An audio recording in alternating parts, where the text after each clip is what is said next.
संत रामपाल जी महाराज एक ऐसे महान संत जिन्होंने अपनी सतभक्ति, तत्व ज्ञान, करुणा और सेवा के बल पर समाज में नई मिसाल कायम की है।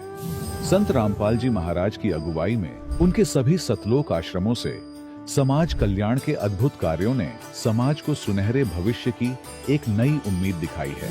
संत रामपाल जी महाराज से नाम दीक्षा लेने के बाद लाखों लोगों की लाइलाज बीमारियां जैसे कैंसर, एड्स आदि ठीक हुई। संत जी के ज्ञान से प्रेरित होकर उनके अनुयायियों ने लाखों यूनिट रक्तदान किया। संत जी ने लाखों बहन बेटियों का दहेज मुक्त विवाह करवाया।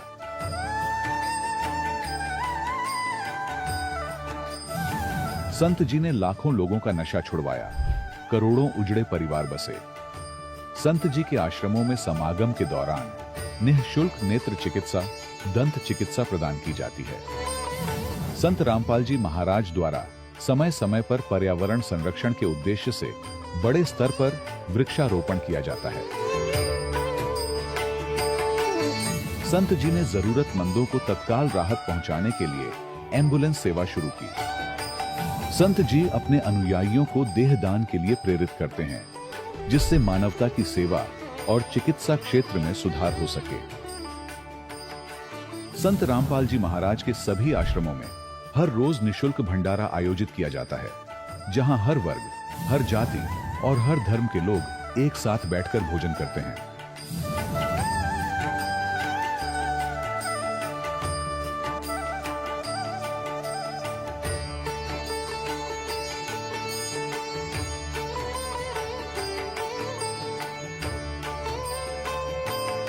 संत रामपाल जी महाराज के आश्रम में हजारों बुजुर्गों को सम्मान और प्यार के साथ जीवन जीने का अवसर मिलता है। उनके खाने, रहने और स्वास्थ्य की पूरी जिम्मेदारी संत रामपाल जी महाराज उठाते हैं।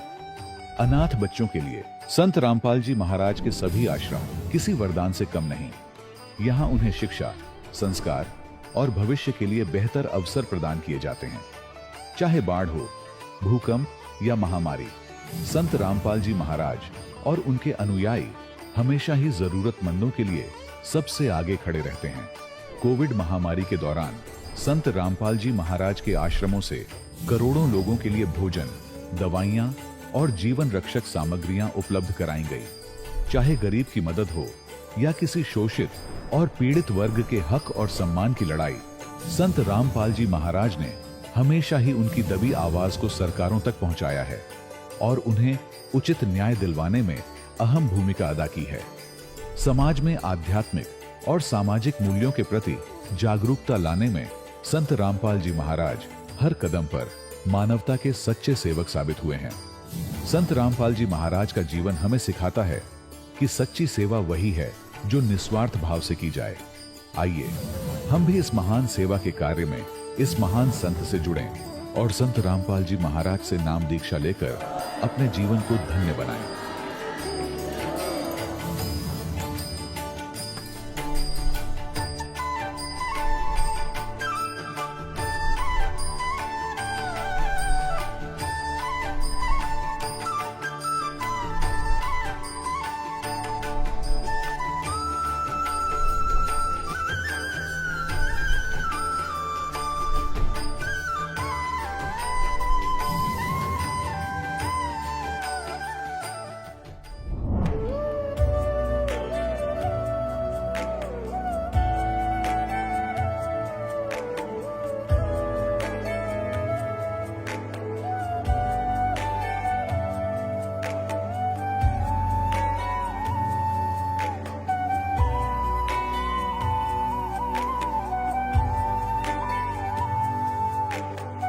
प्रभु राम देव भगवान अल्लाह खुदा ईश आदि नाम एक ही शक्ति के हैं।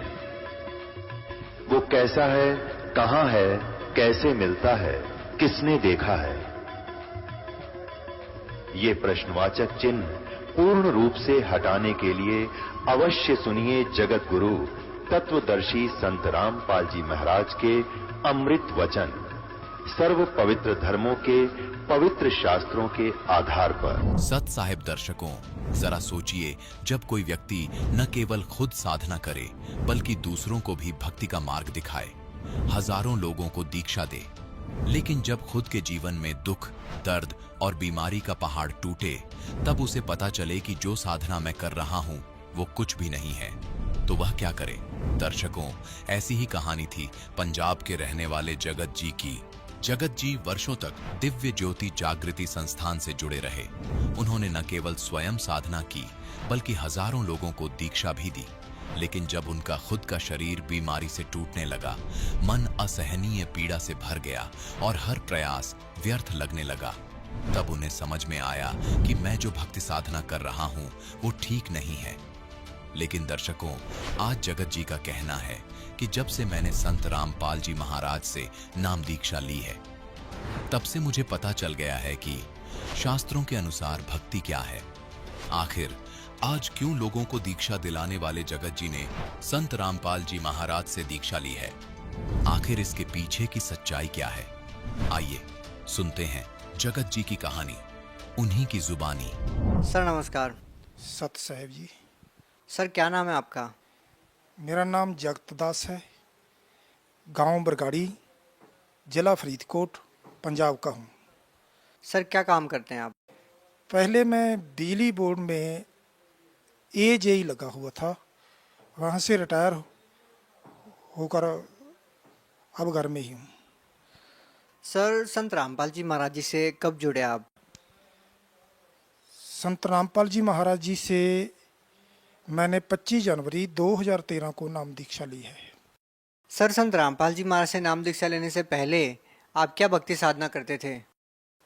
1 जनवरी 1996 को मैंने दिव्य ज्योति जागृति संस्थान से नाम दीक्षा ली और वहाँ से ही मैंने जनवरी 1997 में प्रचार करना शुरू कर दिया और अक्टूबर 1997 में मुझे महाराज आशुतोष जी ने आगे नाम दीक्षा देने की अनुमति दे दी और ऐसे चलते चलते मैंने 2003 में अपनी नौकरी छोड़ दी और आश्रम में समर्पित हो गया। वहाँ प्रचार भी करता था, वहाँ सत्संग करता था और नाम दीक्षा भी देता था।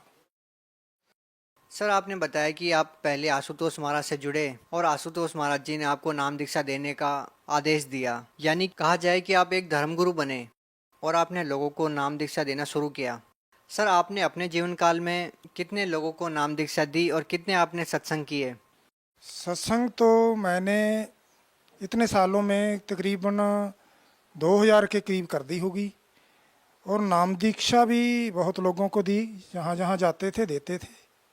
सर आप खुद एक धर्मगुरु थे, खुद एक आप संत थे, खुद नाम दीक्षा देते थे, तो फिर संत रामपाल जी महाराज के शरण में आने की क्या जरूरत आन पड़ी? नहीं, हम संत नहीं थे, हम तो उनके प्रीचर थे, उनकी अनुमति पर ही नाम दीक्षा देते थे।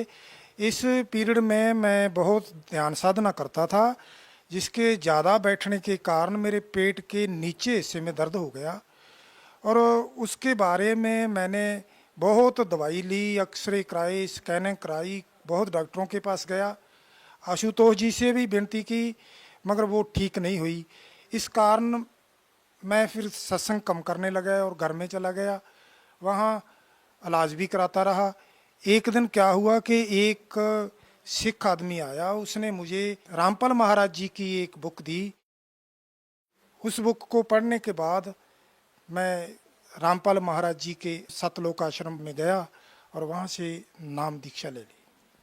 सर आप खुद नाम दीक्षा देते थे, आपके पास मंत्र जाप थे, आप कौन से मंत्रों का जाप करते थे जो आशुतोष महाराज जी ने आपको दिए? दिव्य ज्योति जागृति संस्थान में 4 किस्म की क्रियाएं कराई जाती है। एक तो है कानों वाली, उससे कानों को बंद करके अनहद वाणी सुनाई जाती है, आंखों को बंद करके प्रकाश दिखाया जाता है और खिचड़ी मुद्रा लगा के नाम का सिमरन करते हैं, सोहम नाम का सिमरन करते हैं और जब श्वास ऊपर लेके जाते हैं, हंग जब श्वास छोड़ते हैं, ये 4 क्रिया कराई जाती है। सर आपको आशुतोष महाराज जी ने नामदान देने की आज्ञा दी, आप खुद नाम दीक्षा देते थे, तो फिर सर आपको उन मंत्रों का लाभ क्यों नहीं मिला, क्यों आपको बीमारियों ने घेरा? ये बात पहले तो हमें समझ में नहीं आई। जब हम किसी परिचर साथी से जहाँ महाराज जी से पूछते थे तो कहते थे ये आपके कर्म है, ये तो भोगने पड़ेंगे। और जब मुझे किताब मिली संत रामपाल जी महाराज की, उसको पढ़ा तो फिर मुझे पता चला कि हम तो जो भक्ति कर रहे हैं ये नीचे स्तर की भक्ति है, ब्रह्म तक की बात करते थे वो। हम ग्रंथ को भी पढ़ते थे तो उसमें पार ब्रह्म पूर्ण ब्रह्म की बात आती थी, उसके बारे में मुझे ज्ञान पहले नहीं था। जब मैंने ज्ञान गंगा पुस्तक पढ़ी तो उसमें पता चला कि ब्रह्म एक नहीं है, जो 3 रंजन ब्रह्म है, परब्रह्म है और एक पूर्ण ब्रह्म है। तब मेरे अंदर ऐसी जिज्ञासा उठी कि मुझे भी पूर्ण ब्रह्म का ज्ञान होना चाहिए। और जिस दिन मैं किताब पढ़ ली तो मैं सारी रात रोता रहा कि संसार के सुख भी छोड़ दिए, नौकरी छोड़ दी, और आगे मुझे पूर्ण ब्रह्म परमेश्वर का ज्ञान अभी तक मिला नहीं। पता नहीं मेरा जीवन ऐसे बर्बाद हो जाएगा। फिर मैं अगले ही दिन संत रामपाल जी महाराज जी के पास सतलोक आश्रम में पहुंचा, वहां जाकर नाम दीक्षा ली। सर लाखों लोग देवी ज्योति संस्थान से जुड़े हुए हैं, आशुतोष महाराज जी को फॉलो करते हैं। जैसे कि आपने बताया कि आप एक परिचर्य, आप खुद नाम दीक्षा देते थे। सर आप उन लोगों को क्या कहना चाहेंगे जो लोग देवी ज्योति संस्थान से जुड़े हुए हैं और ये सोच के उनसे नाम दीक्षा लिए हुए हैं कि उनको एक मोक्ष मार्ग मिलेगा, जब आप खुद ही उनकी भक्ति से सेटिस्फाई नहीं हैं, आप खुद नाम दीक्षा देते थे, तो उन लोगों का क्या होगा? आखिर वो लोग ये क्यों नहीं समझ पा रहे हैं कि आप लोग सही भक्ति में लगे हुए हैं या नहीं लगे हुए, या आपको कोई गलतफहमी हुई है? क्या कहना चाहेंगे? आज संसार में देखा जाए तो जो भी जहाँ भी जाता है उसको ही बड़ा मान रहा है, उसके आगे जानने की कोई कोशिश नहीं कर रहा है। उनको समझाएंगे, बताएंगे तो भी जल्दी से वो छोड़ने को तैयार नहीं है। मैं उन मेरे भाइयों को बेनती करूंगा कि वो संत रामपाल जी महाराज के सत्संग प्रवचन जो चैनल पर आते हैं वो सुने, निष्पक्ष होकर सुने, और उनके द्वारा रचित धार्मिक पुस्तक है ज्ञान गंगा, उनको पढ़ें। 1 बार 2 बार 3 बार पढ़ें और पढ़ने के बाद मेरी तरह निर्णय लें कि आपने ब्रह्म तक की भक्ति करनी है या पूर्ण ब्रह्म परमेश्वर के पास जाकर सदा के लिए मोक्ष कराना है।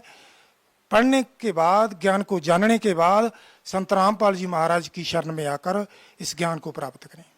सर देखिए, आज तक संत रामपाल जी महाराज पर आरोप लगे थे कि वो अन्य धर्मगुरुओं की निंदा करते हैं, तो सर आज आप खुद ही आशुतोष महाराज की भक्ति पर प्रश्न चिन्ह खड़ा कर रहे हैं। क्या आपके ऊपर भी ये आरोप लगाना उचित होगा कि आप आशुतोष महाराज की निंदा कर रहे हैं? देखो, ये बात निंदा की नहीं है। हम पहले सभी लोग पढ़ने लगते हैं तो प्राइमरी पास करते हैं, मगर उसको पकड़ के बैठ नहीं जाते, फिर मिडिल करते हैं, हायर क्लासेस जाते हैं, कॉलेज जाते हैं।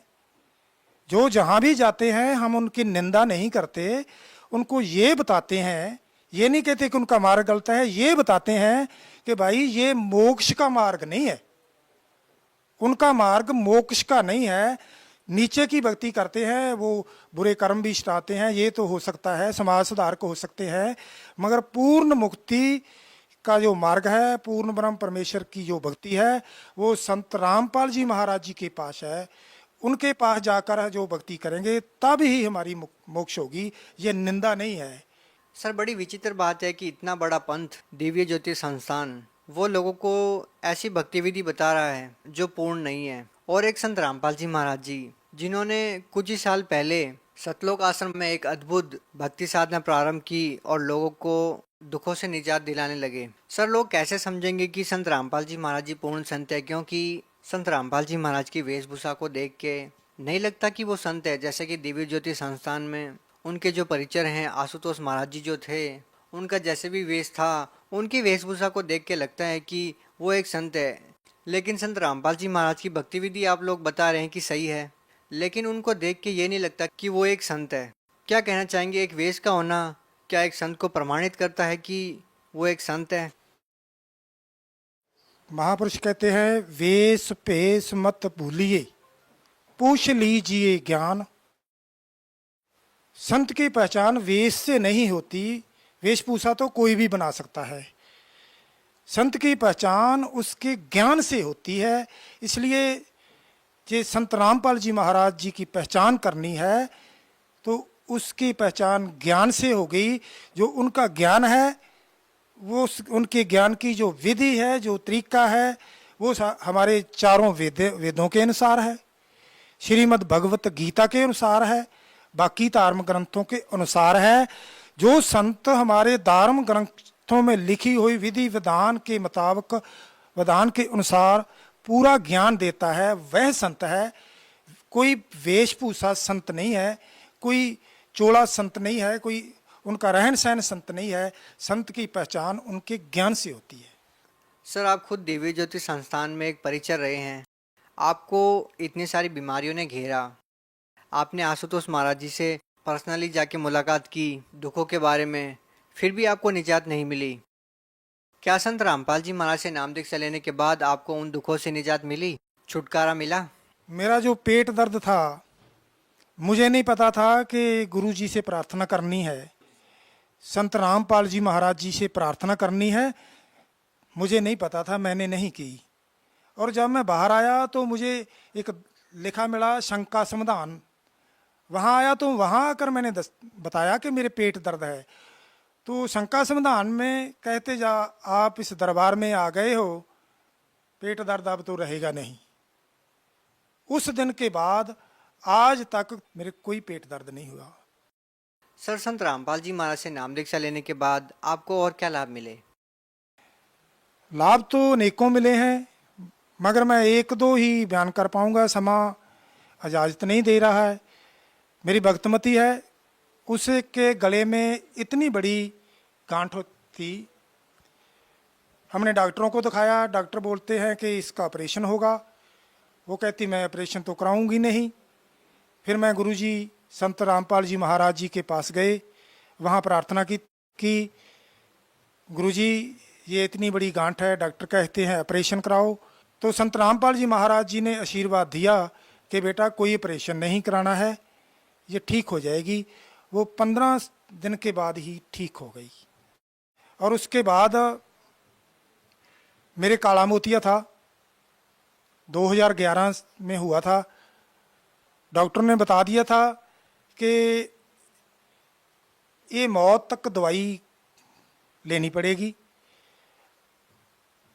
ये बीच में छोड़ेगा निगाह चली जाएगी, दोबारा नहीं आएगी, इसलिए मरण तक की दवाई चलेगी, इसका और कोई इलाज नहीं है। मैंने संत रामपाल जी महाराज से प्रार्थना की, गुरुजी मुझे काला मोतिया है। तो गुरुजी कहते बेटा दवाई ले ले, ठीक हो जाएगा।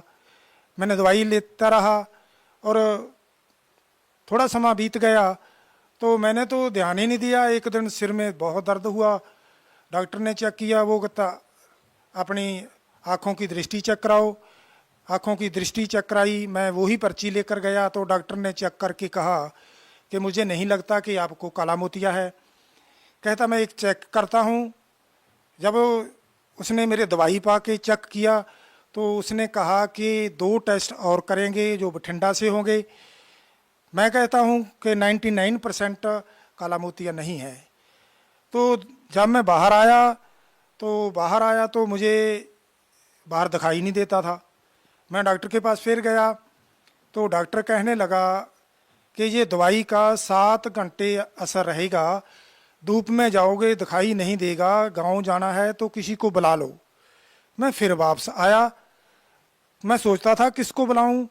इतने में एक लड़का जो 12, 13, 14 साल का होगा, वो मेरे मोटरसाइकिल पर आके बैठ गया। कहने लगा अंकल कहाँ जाना है, बरगाड़ी जाना है? मैंने कहा हाँ बरगाड़ी जाना है। आपको मोटरसाइकिल चलाना आता है? वो कहता हाँ बैठो। मैं उनके पीछे बैठ गया और एक 8-7 साल का लड़का मेरे पीछे और बैठ गया। मैंने आंखें बंद कर ली।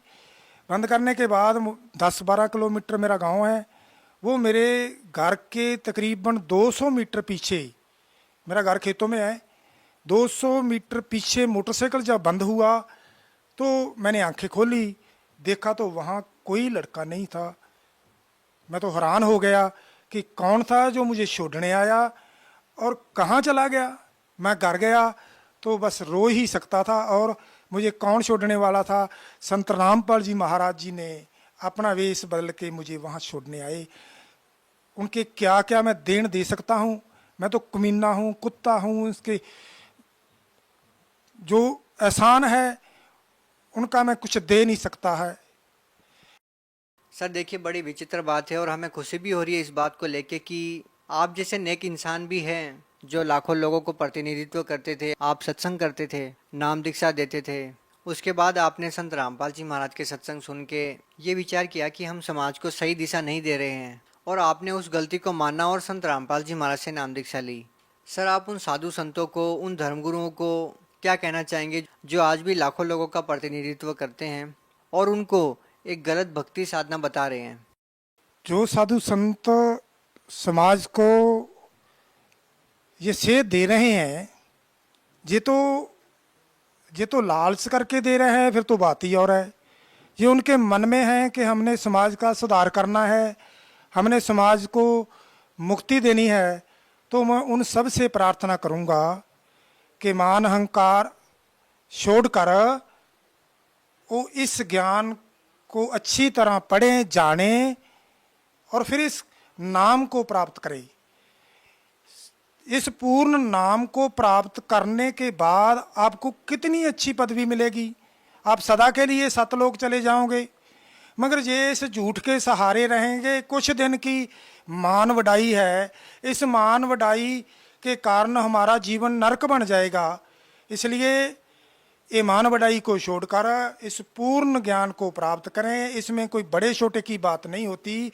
जो वस्तु की हमें जरूरत है, महापुरुष कहते प्राणी तू आया लाहा लैन, ਲੱਗਾ ਕਿਤ ਕਫਕੜੇ ਸਭ ਮੁਕਦੀ ਚੱਲੀ ਰਹਿਣ। ਇਸ ਸੰਸਾਰ ਦੇ ਅੰਦਰ ਸਾਡੀ ਇੱਕ ਰਾਤ ਦੀ ਤਰ੍ਹਾਂ ਰਾਤ ਖਤਮ ਹੋਣ ਵਾਲੀ ਹੈ। ਅਸੀਂ ਸਾਰੀਆਂ ਗੱਲਾਂ ਨੂੰ ਛੱਡ ਕੇ ਇਸ ਪੂਰਨ ਗਿਆਨ ਨੂੰ ਪ੍ਰਾਪਤ ਕਰੀਏ, ਸਦਾ ਲਈ ਸਤਲੋਕ ਜਾ ਕੇ ਮੁਕਤੀ ਪ੍ਰਾਪਤ ਕਰੀਏ, ਤਾਂ ਹੀ ਸਾਡਾ ਕਲਿਆਣ ਹੋਏਗਾ। सर, भगत समाज को क्या संदेश देना चाहेंगे? सभी भक्त समाज को मैं संदेश यही देना चाहूँगा कि आप अपने मन से पहले जहाँ आप जुड़े हैं वो बात निकाल दें कि ये बड़ा है, इससे बड़ा और कोई नहीं है, और जानने की कोशिश करें। संत रामपाल महाराज जी के जहाँ सत्संग सुने, सत्संग सुनने के बाद उसको पूरी तरह जान लें कि पूर्ण ब्रह्म का ज्ञान क्या है। उसके बाद ही संत रामपाल जी महाराज जी की शरण में आकर ये ज्ञान प्राप्त करें और मुक्ति को प्राप्त करें। जहाँ गया हुआ मनुष्य दोबारा इस संसार में नहीं आता, सदा के लिए मुक्त हो जाता है। ऐसा ज्ञान प्राप्त करें। जी, बहुत बहुत धन्यवाद सर आपका। दर्शकों, अभी आपने सुने संत रामपाल जी महाराज से दीक्षा प्राप्त करके सुखी हुए भक्त के अनुभव। अब देखिए जगत गुरु तत्वदर्शी संत रामपाल जी महाराज के मंगल प्रवचन। ये परमात्मा सत्य पुरुष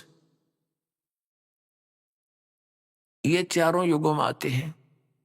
सतयुग में इनका सत सुकृत नाम होता है, त्रेता में इनका नाम मुनिंदर होता है, द्वापर में उस परमेश्वर का नाम करुणामय होता है, और कलयुग के अंदर वो परमात्मा अपना यथार्थ नाम लेकर ही प्रकट होते हैं। कबीर देव, कबीर साहब, कबीर परमात्मा, अल्लाहू अकबर। अभी आपको वेदों से रूबरू भी कराएंगे, उसमें यही प्रमाण दिया हुआ है कि वो परमात्मा 3 प्रकार के शरीर धारण करके 3 प्रकार के शरीरों में रहता है। यानी 3 प्रकार के शरीर से अपने पूरे ब्रह्मांडों की वो देखभाल करता है, धारण पोषण करता है। वो कैसी स्थिति है? 3 शरीर। एक प्रकार के तो मालिक सतलोक के अंदर स्थिर रहते हैं, उनके एक रोमकूप में करोड़ सूर्य करोड़ चंद्रमा मिला दे इतनी रोशनी उसकी अधिक रहती है इससे। तो दूसरा वो क्या करते हैं, प्रत्येक युग में एक शिशु रूप धारण करके एक लीला करते हैं। उनको एक निसंतान दंपति उठा ले जाते हैं और धीरे धीरे वो एक लीलामय तरीके से बड़े होते हैं। छोटी सी आयु में ही वो विद्वानों के साथ डिस्कस करना शुरू कर देते हैं, उनके छक्के छुड़ा देते हैं। फिर वो बड़ा होते हैं, अपनी अमृत वाणी को बोलकर सुनाते हैं, वो लिपिबद्ध कर ली जाती है। उसको सच्चिदानंद घन ब्रह्म की वाणी अर्थात उसको सूक्ष्म वेद बोलते हैं, उसको तत्व ज्ञान भी कहते हैं। और तीसरी स्थिति यह है कि वो जब चाहे कहीं पर भी किसी महात्मा को आकर, संत को, अच्छी आत्मा को आकर के और कभी भी मिल लेते हैं, कोई साधु वेश बना के, भक्त संत का भेष बना के। ये तीन स्थिति है उस परमात्मा की। तो ये द्वितीय स्थिति यानी शिशु रूप धारण करके आते हैं। तो ये नीरू नीमा कौन थे? ये द्वापर के अंदर एक सुदर्शन भक्त हुआ है वाल्मीकि जाति में, और वो परमात्मा जब कबीर साहब करुणामय नाम से आए हुए थे, वो उनका पक्का भगत था और जिसने पांडवों की यज्ञ को संपूर्ण किया था। उस परमात्मा के इस सत भक्ति मंत्र से जो आपको प्राप्त हो रहा है। अब सुदर्शन जी ने भगवान से कहा कि प्रभु मेरे माता पिता आपके ज्ञान को स्वीकार नहीं कर रहे हैं और ये बिल्कुल नहीं मानते, इनको समझाने की चेष्टा को करो। परमात्मा ने बहुत बार कहा लेकिन उन्होंने एक नहीं सुनी कि तू कहाँ से ले आया? विष्णु जी से ऊपर ब्रह्मा, विष्णु महेश से ऊपर भगवान कहाँ आ गया तेरा? हम नहीं मानते। उनकी मृत्यु होगी। सुदर्शन जी जो थे, सुदर्शन वाल्मीकि, वो बड़े चिंतित थे। प्रभु ने कहा बेटा आप किस बात की चिंता किए हुए हो? ये तो सबने आना और जाना है, जो सत भक्ति नहीं करेंगे उनकी ऐसी ये चक्कर बना ही रहेगा। तूने सुदर्शन जी ने कहा कि परमात्मा अब तो अंतर्यामी है, इस मरने और जीने की चिंता दास को नहीं है। मुझे चिंता ये सता रही है कि मेरे माता पिता कितनी अच्छी आत्मा के थे और आपके ज्ञान को ना स्वीकार करके अब उनकी क्या दुर्गति होगी, मैं नो चिंतित हूं। मरना तो कोई बात नहीं। और तब परमात्मा ने कहा भी, एक दिन भगवान ने कहा कि सुदर्शन चल तुझे सतलोक ले चलूं। कहने लगा ले चलो मालिक, हम तैयार बैठा आपका दास। फिर परमेश्वर ने कहा कि कोई तेरी यहां इच्छा तो नहीं है किसी यहां संसार की किसी वस्तु में? तब उसने कहा परमात्मा और मेरी कोई इच्छा नहीं। एक इच्छा समझो और चाहे मेरी कमजोरी समझो, आप तो अंतर्यामी हैं कि मेरे माता पिता बहुत अच्छे थे, ये प्रभु उन्होंने भक्ति नहीं करी, अब वो कितना कष्ट उठा रहे होंगे। मेरी आपसे प्रार्थना है कि हे परमात्मा उनको किसी जन्म में अपनी शरण में ले लेना, उनका कल्याण करना। अब पुण्यात्माओं परमात्मा ने सोचा कि अब देख इतना ज्ञान दे दिया फिर भी इतना प्रेशर इसके ऊपर, इस अज्ञान का। फिर मालिक ने सोचा कि एक मुश्किल से एक भगत तैयार हुआ है और ये और रह जाएगा इस माँ बाप के चक्कर में। तब परमात्मा ने कहा बेटा तू चिंता ना करे, तेरे माता पिता को मैं अवश्य शरण में दूंगा और उसको पार कर दूंगा। तब वो प्रसन्न हो गया, खुश हो गया। अब मैं निश्चिंत हो गया भगवान कि अच्छा चालीब तू अब मर ले, सतलोक में चल। अब उसको सतलोक भेजा। तो कहने का भाव ये है, यह भी कमजोरी है हमारी। अंत में जब तक हमारा हृदय यहाँ से कंप्लीटली नहीं हट जाएगा तो हम फिर यहीं आ जाएंगे। लेकिन जो साधना आप कर रहे हो ये अनमोल रत्न है, ये आपको यहाँ पर वापस मिल जाएगा। फिर इसका फायदा क्या हुआ? स्वर्ग में चले जाओगे, वहां देवता बन जाओगे, फिर मृत्यु होगी, फिर यहाँ 84 लाख में फिर भटकोगे। अब ये सुदर्शन का ये भी कमजोरी थी, वीकनेस थी उसकी, वो भी यही रखने की, काल के जाल में फंसाए रखने की। जैसे एक वृद्ध व्यक्ति कमजोर सा था, उसके अस्थि पंजर सा दिखा था। डॉक्टर के पास गया, डॉक्टर से कहा डॉक्टर जी मैं उठता हूं ना तो मुझे चक्कर आते हैं। डॉक्टर ने कहा कि बाबा या कमजोरी है, वीकनेस है, कमजोरी। फिर कहा कि मेरी पिंडलियों में दर्द रहता है। डॉक्टर ने कहा कमजोरी है। मेरे सिर में दर्द हो जाता है। डॉक्टर ने कहा बाबा कमजोरी है।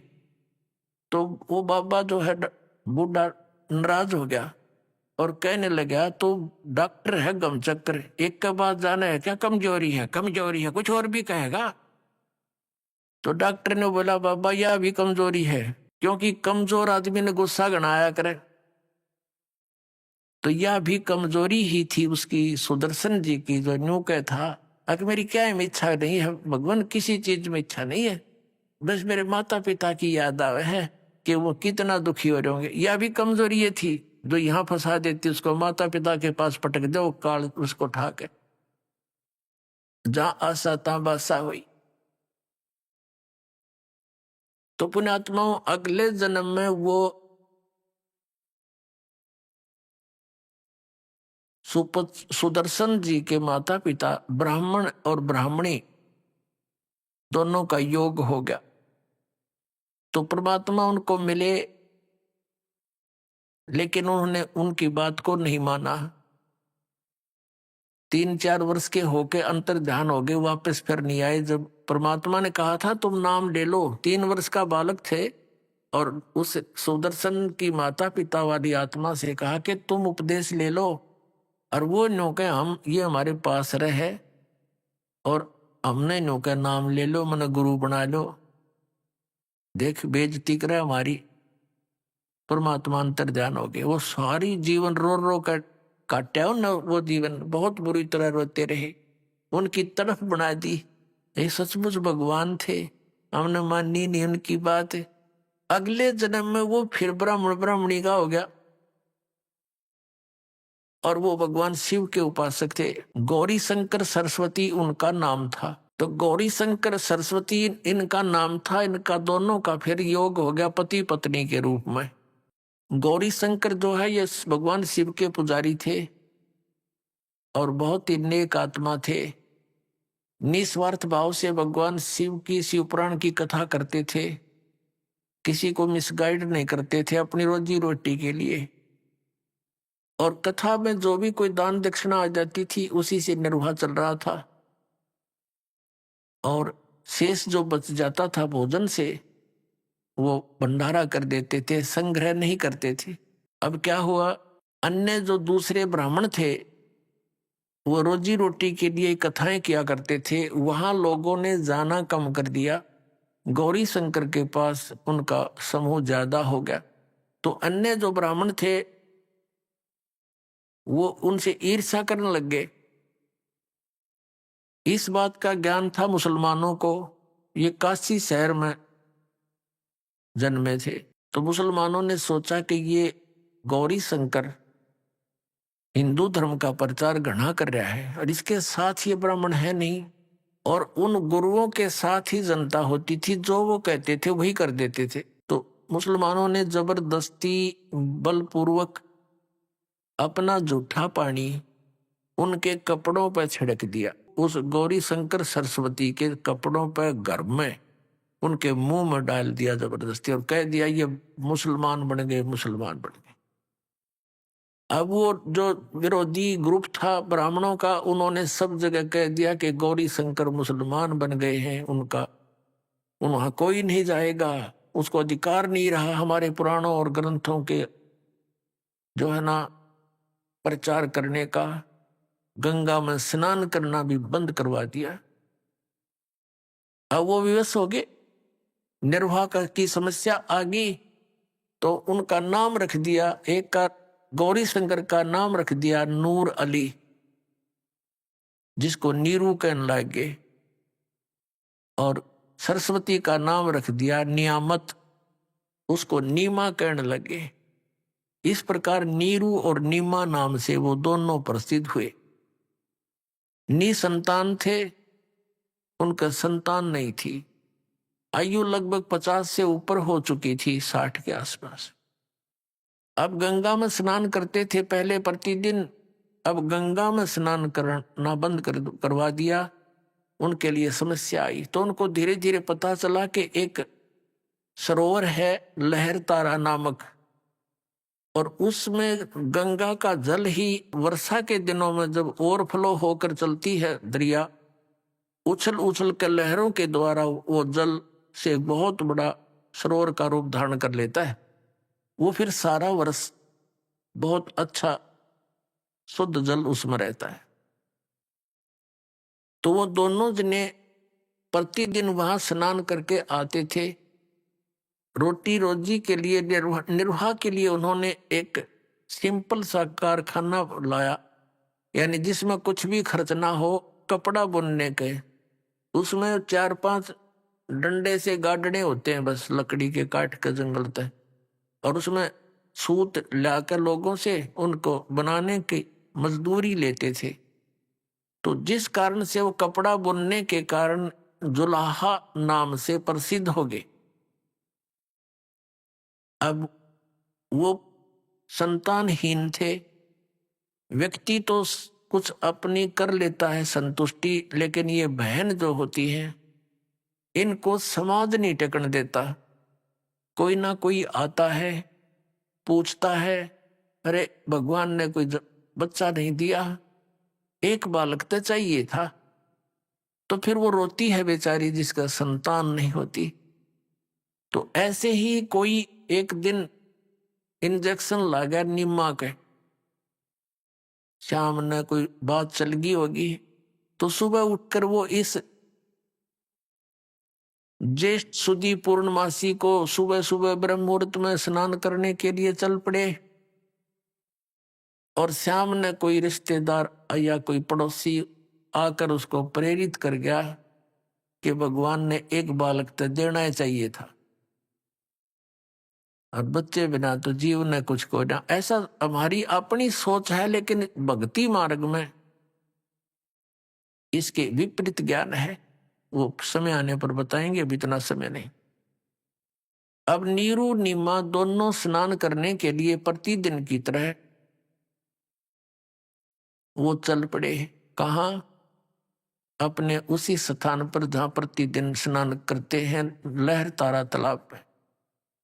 उधर से क्या होता है, वो परमेश्वर अपने लीला अनुसार, अपने गुणानुसार सतलोक से गमन करके, गति करके, बिजली जैसी गति तीव्रता से वहां से आया। एक प्रकाश का पुंज दिखाई दिया, प्रकाश का गोला सा, और वहां पर एक प्रत्यक्ष दृष्टा थे अष्टानंद ऋषि। वो प्रतिदिन उसी स्थान पर स्नान करने जाते थे। एकांत स्थान देखकर प्राकृतिक, वहां बैठकर अपने गुरुदेव स्वामी रामानंद जी से प्राप्त साधना का वहां अभ्यास करते थे। उस दिन भी वो नाहक स्नान करके साधना करने का प्रयत्न कर रहा था। उसी समय ऊपर से एक प्रकाश का गोला सा आया। अष्टानंद महर्षि की आंखें ऊपर को हुई, देखा तो बहुत तेज था वो, आंखें बंद होगी। जैसे हम सूर्य की तरफ देखते हैं, हमारी आंखें सूर्य की तरफ ज्यादा देर नहीं देख सकती, फिर आंखें बंद हो जाती है। बंद आंखों में हम क्या देखते हैं कि सूर्य के आकार का एक धीमा सा गोला सा दिखाई देता है, उसका आकार दिखाई देता है, प्रकाश रहित। तो ऐसे जब अष्टानंद जी की आंखें बंद हुई, प्रकाश को सहन नहीं कर सकी, परमात्मा के प्रकाश को, तो आंखें बंद होगी। आंखें बंद होने से उसने क्या देखा कि कोई शिशु दिखाई देता, बालक। आंखें खोली, क्या देखा कि वो प्रकाश उस लहर तारा तालाब के ऊपर एक कोने में सिमट गया। आगे वो अंधेरा था, देख नहीं सका। अब उसने सोचा ये क्या देखा भगवान, अपने गुरु जी से शंका का समाधान कराऊंगा। वो तो उठकर चला गया और अपने गुरु स्वामी रामानंद जी से पूछा कि हे भगवान, आज मैंने ऐसे ऐसे देखा, ये कोई मेरी भक्ति की उपलब्धि है या कोई मेरा भ्रम है? आकाश से प्रकाश का गोला सा आया, आंखें मेरी सहन नहीं कर सकी, बंद हुई तो उसमें एक शिशु रूप दिखाई दिया, बालक का। रामानंद जी को जैसा ज्ञान था, अपने शिष्य की शंका का समाधान इस प्रकार किया कि बच्चा, इस तरह के ऊपर से जो प्रकाश के तारे से टूटते हैं, तो ये कोई अवतार लोग आते हैं नीचे, वो किसी माँ के गर्भ में जाएगा और वहां से फिर जन्म लेकर यहाँ कोई लीला करने आया है। ऊपर के लोगों से कोई अच्छी आत्मा या कोई अवतार गण आते हैं तो ऐसे लक्षण होते हैं। अब अष्टानंद तो संतुष्ट हुआ क्योंकि गुरु जी जो शंका का समाधान करे वो फाइनल है। अब उधर से क्या हुआ, वो नीरू निमा आ रहे थे स्नान करने के लिए उसी स्थान पर लहरतारा तालाब में। रास्ते में नीमा को वो बातें याद आई जो शाम के समय किसी बहन ने उसको प्रेरणा कर दी थी कि बता बालक बिना भी कोई जीवन हो से। तो वह ज्यादा दुखी हो रही थी, रोने लगी, हे भगवान, हे भगवान शिव जी। भले ही वो मुसलमान बन गए थे लेकिन भगवान शिव की पूजा हृदय से वो भूल नहीं पाए थे और कहने लगे, भगवान शंकर, आपके घर में क्या बच्चों की कमी है? इस दासी को भी एक कोई लाल दे देते, कोई बच्चा दे देते, मेरा भी संसार में हिस्सा हो जाता। पता नहीं क्या क्या बात बनावे हैं, मुझे देखकर छुप जाते हैं कि ये तो मनहूस आएगी। न्यू का कवर रोवे बुरी तरह। अब नीरू ने कहा, नीमा यदि हमारे किस्मत में होता तो भगवान शंकर हमें दे ही देते। अब आंखें खराब ना करें, देखो बच्चा हमारा कोई है नहीं, आंखें तो रो रो कर अंधी हो जाएगी, उंगली पकड़ने वाला बुढ़ापे में कोई है नहीं, तो कुछ विचार विवेक से काम ले, मत रोया कर, चुप हो जा।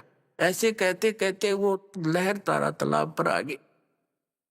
अब पहले नीमा ने स्नान कर लिया, नीरू बाहर बैठ गया। नीमा स्नान करके बाहर आई, नीरू स्नान करने के लिए फिर लहरतारा तालाब में प्रवेश कर गया। अब ब्रह्म मुहूर्त होता है सुबह का 1.5 घंटा सूर्य उदय होने से पूर्व, और वो 1.5 घंटा ऐसा होता है, एक बार तो ऐसा अंधेरा दिखेगा फिर तुरंत ही चांदना रोशनी सी बन जाती है, नो कुछ दिखाई सा खूब दिखाई देने लग जाता है।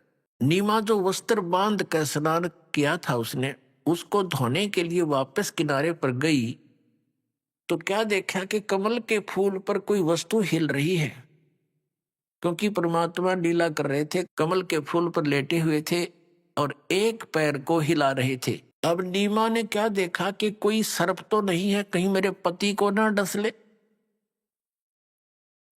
जब ध्यान से देखा कि ये तो बालक है, अपने पति को जो साथ में स्नान कर रहा था गहरे पानी में, उसको आवाज लगाई कि जी देखना, देखना ये बालक, देखना ये बच्चा डूबेगा, जल में बच्चा डूबेगा, कमल के फूल पर बालक है। अब नीरू ने सोचा कि या तक कति मेंटल होली बच्चों के मुंह में,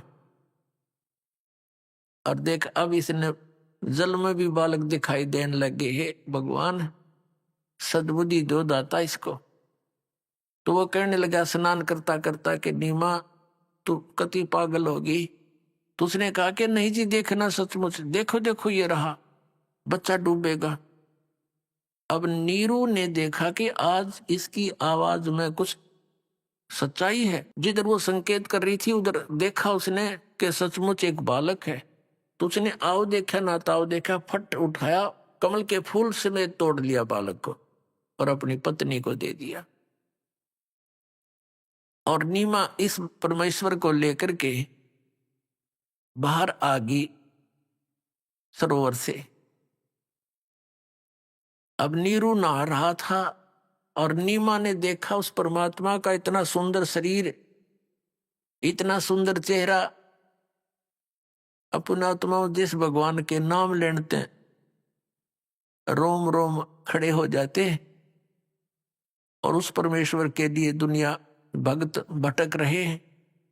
लाखों वर्षों, हजारों वर्षों, सैकड़ों वर्षों तक तपस्याएं कर ली, वो परमात्मा ना मिला। और उस बहन को नीमा की गोदी में बैठा है।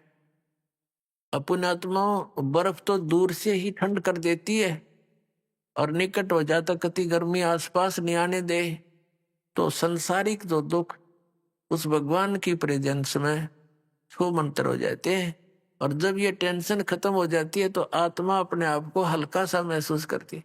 तो परमात्मा की उपस्थिति में ये समाप्त हो जाते हैं। तो उस जिस मालिक के नाम लेने तो आत्मा गदगद हो जाती है, और उसको वो माई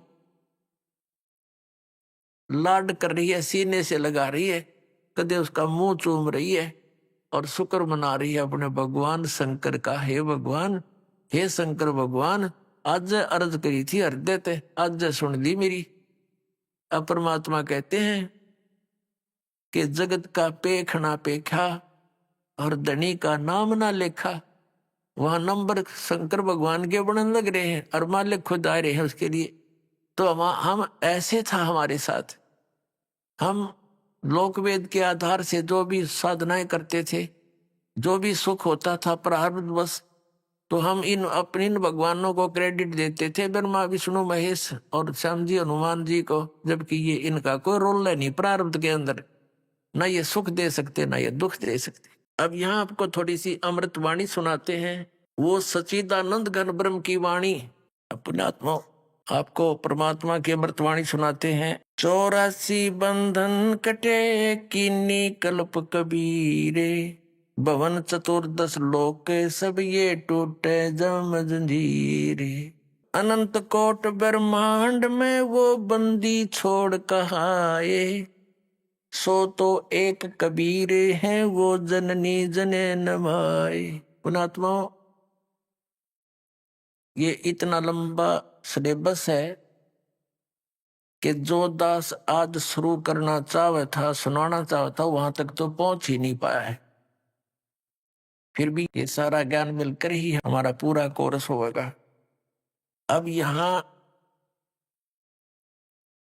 क्या बताया है कि परमात्मा ने, मालूम था कबीर परमेश्वर जी को कि मैं जो वाणी अपनी बोलकर जा रहा हूं सच्चिदानंद घन ब्रह्म की वाणी, कबीर वाणी, तो आने वाले समय में ये काल के दूत नकली कबीर पंथी इसमें बहुत सा फेरबदल कर देंगे, दंत कथा बना लेंगे। उसकी पूर्ति के लिए उन्होंने आदरणीय गरीबदास साहिब जी को, वो सतलोक से चलकर आए एक साधु रूप में, गांव छुड़ाने जिला जज्जर हरियाणा के अंदर खेतों में गौ चरा रहे थे, वहां मिले। 10 वर्ष के बालक थे आदरणीय गरीबदास साहिब जी। उनकी आत्मा को सचखंड लेकर गए, सतलोक दिखाया, सारे ब्रह्मांड दिखाए, ब्रह्मा विष्णु महेश की सचिति से परिचित कराए, फिर उनको वापस छोड़ दिया। उन्होंने फिर वो परमात्मा की महिमा सुनाई, सारी आंखों देखी। अभी नकली कबीर पंथियों की थोड़ी सी झलक दिखाते हैं आपको। इनके द्वारा बताए गए परमात्मा के प्रगट का वैसे तो मिलता जुलता तो इन्होंने ठीक किया है, लेकिन हंसी आवे ऐसा ज्ञान कथा है बिना बेतुका। अब कहते हैं गुरु बिन काहू न पाया ज्ञाना, जो थोथा बुझ छड़े मूड के साना। ये देखिएगा कबीर सागर है, ये परमात्मा के सच्चिदानंद घन ब्रह्म की वाणी है या, और लिपिबद्ध की है आदरणीय धर्मदास साहिब जी ने। खेमराज श्री कृष्ण दास प्रकाशन मुंबई से ये प्रकाशित है। ये कबीर पंथी ही इसका संशोधक है। कबीर पंथी भारत पथिक स्वामी युगलानंद बिहारी द्वारा पुरस्कृत। ये खेमराज प्रकाश श्री कृष्ण दास ये प्रकाशक व मुद्रक हैं। इसके अध्यक्ष वेंकटेश्वर प्रेस, खेमराज श्री कृष्ण दास मार्ग, मुंबई। अब इसके देखियो ना क्यों कर अड़ंगा कर रखे हैं। ये बोध सागर कबीर चरित्र बोध नामक एक सब्जेक्ट है, अध्याय है यो। इसमें चैप्टर है, यहाँ क्या लिखा है कि संवत 1455 विक्रमी ज्येष्ठ सुदी पूर्णमासी को सोमवार के दिन सतपुरुष का तेज काशी लहर तारा तालाब में उतरा। उसमें पृथ्वी और आकाश प्रकाशित हो गया। उसमें अष्टानंद वैष्णव एक तालाब पर बैठे थे। वर्षा हो रही थी, बादल आकाश में घिरे रहने के कारण अंधकार छाया हुआ था और बिजली चमक रही थी। जिस समय वह प्रकाश तालाब में उतरा उस समय समस्त तालाब जगमग जगमग करने लगा, बड़ा प्रकाश हुआ और वह प्रकाश उस तालाब में ठहर गया और प्रत्येक दिशाएं जगमगाहट से परिपूर्ण हो गई। इस आश्चर्य में प्रकाश को देखकर अष्टानंद जी आश्चर्यचकित हुए। प्रकाश के फैलते ही मयूर, चकोर आदि नाना प्रकार के पक्षी बोलने लगे। अष्टानंद जी ने उस तेज को देखा तो आन कर उसका समस्त विवरण रामानंद स्वामी से सुनाया, कहा। और स्वामी जी ने, मैंने लहर तारा तालाब में एक ऐसी ज्योति का निरीक्षण किया है जिससे मुझको अत्यंत आश्चर्य हुआ। उस ज्योति का आकाश में उतरे और लहर तारा तालाब में ठहरते देखा। ये सारा, तब यह बात सुनकर रामानंद स्वामी ने अष्टानंद से कहा कि वह प्रकाश जो तुमने देखा उसका कौतुक शीघ्र ही तुम्हारे देखने और सुनने में आवेगा। वह तेज बालक के आकार में हुआ, उस जल के ऊपर कमल के पुष्प में उतारने और बालक के सदृश हाथ पांव फेंकने लगा। आगे इब नीरू के पूर्व जन्म की कथा। सोपत सुदर्शन के माता पिता के थे, वे दोनों भंगी का शरीर छोड़कर ब्राह्मण ब्राह्मणी हुए थे। ये आरती ठीक रखे। आगे देखिए तो दास बताना चाहता है। नीरू जुल्हा काशी में नगरी में रहता था। एक दिवस वह अपनी पत्नी को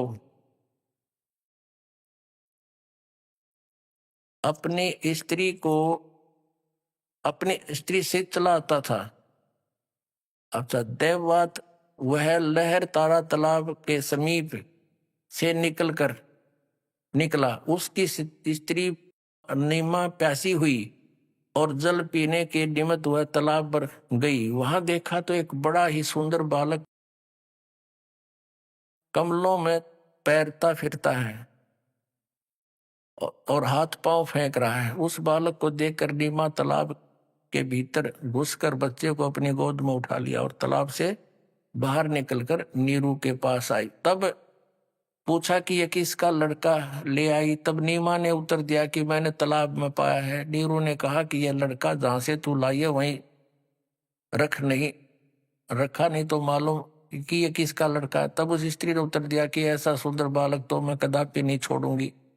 तब नीरू ने कहा कि लोग मुझको हंसेंगे और ठठाएंगे और ठट्ठे उड़ाएंगे कि मुकलावे में ही नीरू अपनी स्त्री के साथ एक पुत्र भी ले आया।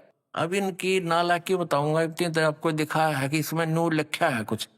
ये क्या कहना चाहते हैं कि नीरू अपनी पत्नी ने पहली बार लाया मुकलावे में, और रास्ते में बादल कड़के थे, खूब जोर की वर्षा हो रही थी। अष्टानंद उड़ा बैठा था वर्षा में, है तरह से। अकल देखो इनकी। अष्टानंद वह साधना कर रहा था उस वर्षा में। ये बिना तो की बात। वास्तविकता ये है पुण्यात्माओं, ये इनकी दंत कथा है। इस सत्य को सत्य रखने के लिए, सत्य को ऊपर रखने के लिए, सच्चाई जो बनाए रखने के लिए परमेश्वर ने अपनी प्यारी आत्मा गरीबदास जी को ये ज्ञान दिया। तो वो जो दास आपको सुनाना चाहता है, ईब समझ में आओगी।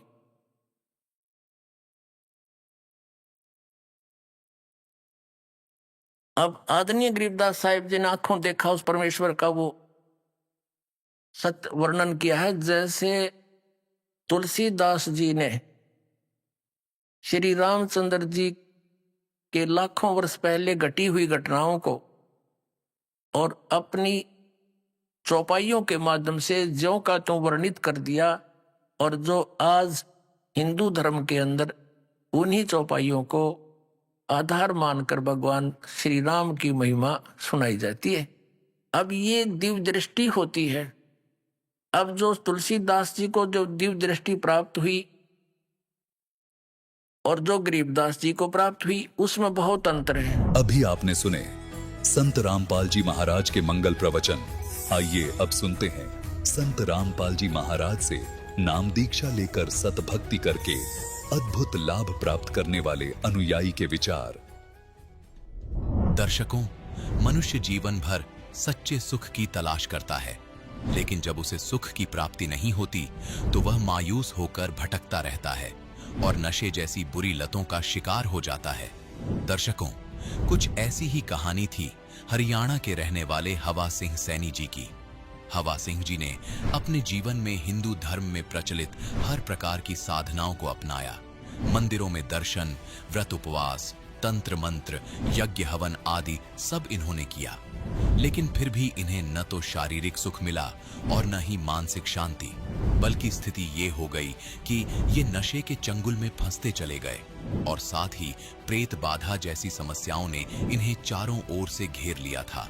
लेकिन दर्शकों, आज हवा सिंह जी का कहना है कि जब से मैंने संत रामपाल जी महाराज की शरण ग्रहण की है, तब से मेरी जिंदगी पूरी तरह से बदल गई है। दर्शकों, आखिर क्यों हवा सिंह जी कह रहे हैं कि केवल संत रामपाल जी महाराज ही शास्त्रानुकूल भक्ति साधना बता रहे हैं? आइए सुनते हैं हवा सिंह सैनी जी की कहानी, उन्हीं की जुबानी। सर नमस्कार। नमस्कार जी। सर क्या नाम है आपका? हवा सिंह सैनी है जी। सर कहाँ से आए हैं आप? गांव चिंदर, डिस्ट्रिक्ट फतेहाबाद, हरियाणा से जी। सर संत रामपाल जी महाराज से नाम दीक्षा कब लिया आपने? 10 मार्च 2013 को जी। सर संत रामपाल जी महाराज से नाम दीक्षा लेने से पहले आप क्या भक्ति साधना करते थे? देवी देवताओं को भक्ति करते थे जी, हनुमान की पूजा करते थे। और पूजा पाजा तो वैसे हमें कोई ज्ञान नहीं था भक्ति कैसे की जाती है, लेकिन वैसे वो परंपरा थी, वो चल रही थी। उसके बाद में किसी ने कोई 2003 के अंदर कोई जादू टोना कर दिया था जी। हमारे पूरे घर में वो कोहराम मच गया था सारा, मतलब भूत प्रेत की बाधा होगी, बेबस हो गया सारा। झाड़ फूंक वाले कोई मौलवी मुल्ला जो भी ले, वो कोई 20,000 मांगे, कोई 30,000 मांगे, कोई 10,000 मांगे, जो भी मांगे पैसे उनको दे दिए। मैंने लुट पिट के मैं एकदम खाली हो चुका था। सर जैसा कि आपने बताया कि पहले आप बहुत परेशान थे, आप देवी देवताओं की भक्ति भी करते थे, आपने झाड़ फूक वालों के पास भी गए, फिर भी आपको राहत नहीं मिल रही थी, तो सर आपको जो समस्याएं थी उनसे आपको निजात कैसे मिली? वो समस्या से नजात जी, संत रामपाल जी महाराज का टीवी में सत्संग आ रहा था। एक दिन मैं सोचा, एक दिन सत्संग आ गया, वो थोड़ा सत्संग देखा मैंने। उसके बाद में मैंने सोचा भी ये साधारण सा आदमी है, बहुत अच्छा ज्ञान दे रहा है। फिर उस टीवी का मैंने टाइम नोट किया, फिर मैंने सत्संग देखा, सत्संग मेरे समझ में आया, मैंने जाके नाम ले लिया। मेरा नाम लेने के बाद में मेरी प्रेत बाधा दूर होगी, हमारे घर में सुख शांति होगी। खेत में मतलब वो पहले बोई हुई कणक वो नहीं होया करती थी, जो 15-20 मन होया करती थी, जो उसको नाम लेने के बाद में 80-90 मन कणक होनी शुरू हो गई थी। उसके बाद में हमने वो भक्ति छोड़ दी जी। हम बिल्कुल ठीक ठाक चल रहे थे, मेरे को सही लग रहा था सारा कुछ, लेकिन गांव वालों को और मतलब घर वालों के दबाव में आके मैंने वो भक्ति छोड़ दी। उसके बाद में फिर मैं झाड़ फूंक वालों के चक्कर में फिर चला गया। तो मैं कहीं जा रहा था, छुटाने की बस में बैठा था झज्जर की, तो संत रामपाल जी महाराज ने साक्षात दर्शन दिए। और फिर कोई भक्त का फोन आया, उसने बताया कि भाई आप संत रामपाल जी महाराज की शरण में दोबारा आओ तो आपको परमपिता परमात्मा आइए, आपको माफ़ कर देंगे और सतभक्ति पे लग जाओ, आप कहीं धक्के खाने मत जाओ। संत रामपाल जी महाराज की मैंने दोबारा नए सिरे से नाम लेके दोबारा भक्ति स्टार्ट करी है। नहीं, उससे मेरे को वही लाभ वही हो रहा जी, सब सारा कुछ। और कोई लाभ? और लाभ जी, एक मासिक धर्म मतलब धर्मपत्नी का हो तो वो 24 घंटे चले। अब उसका कोई इलाज नहीं था, डॉक्टरों ने लिख के दे दिया था वो ये इसका इलाज होगा ही नहीं। और संत रामपाल जी महाराज के नाम लेने के बाद में वो बिल्कुल ठीक हो गया जी। सर क्या पहले आप कोई नशा करते थे? हाँ जी, बीड़ी पीता था, शराब भी पीता था। क्या सर आप अभी भी बीड़ी पीते हैं, शराब पीते हैं? नहीं जी, बिल्कुल नहीं पीता जी। सर ये आपका नशा कैसे छूटा? सर नाम लेने के बाद में अपने आप ही ऑटोमेटिक ही छूट गया जी। जब नाम लेने गया था बस स्टैंड तक तो मैं बीड़ी पीता ही गया था जी। किन से नाम दीक्षा ली? संत रामपाल जी महाराज से जी। सर क्या जो लोग आज भी नशा करते हैं, शराब पीते हैं, वो संत रामपाल जी महाराज से नाम दीक्षा लेते हैं तो क्या उनका भी नशा छूट जाएगा? हाँ जी, गारंटी के साथ कहते हैं। चाहे मेरी कोई ज़मीन लिखा ले, अभी जो अपनी मर्जी से जो नशा छोड़ना चाहेगा तो वो ज़रूर छोड़ेगा। सर हिंदुस्तान में बहुत सारे धर्मगुरु हैं, लोग संत रामपाल जी महाराज से ही नाम दीक्षा क्यों ले? संत रामपाल जी महाराज जी वो जो सतभक्ति दे रहे हैं उनसे ही लाभ होगा, और किसी से लाभ नहीं होगा। सर आप भगत समाज को क्या संदेश देना चाहते हैं? संदेश तो जी हम क्या दे सकते हैं, हम तो विनती कर सकते हैं। कोई भी भक्त किसी से प्रेत बाधा हो, चाहे कोई दशा करता हो या कोई किसी प्रकार की बीमारी हो, तो गारंटी शुदा बात है, संत रामपाल जी महाराज से नाम लो और भक्ति करो और अपना जन्म मरण से मोक्ष कराओ। जी बहुत बहुत धन्यवाद आपका। सत साहिब जी।